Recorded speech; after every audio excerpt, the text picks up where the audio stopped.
ଦିବ୍ୟାଙ୍ଗମାନଙ୍କର ଶୌଚାଳୟ। ପିଲାମାନେ ଭଲରେ ଆସି କେମିତି ପ୍ରଥମେ ଯେ ପାଣି ଛାଡ଼ିକି ସାବୁନରେ ହାତ ଧୋଇବେ। ତାପରେ ଏଠି ବାଲ୍ଟି ମଗ ଅଛି, ତାପରେ ଆମର ଏଠାରେ ଯେ ପାଇଖାନା ଅଛି, ପାଣି ଛାଡ଼ିବେ।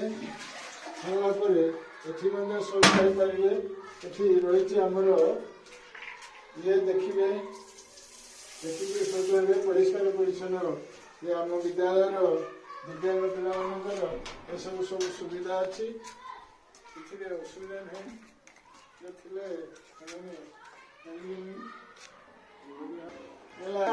ଦିବ୍ୟାଙ୍ଗ ମାନଙ୍କର ଆଉ ଗୋଟେ ଶୌଚାଳୟ। ଏଥିରେ ମଧ୍ୟ ଯେ ପିଲାମାନେ ଆସିକି ଶୌଚ ହେବେ।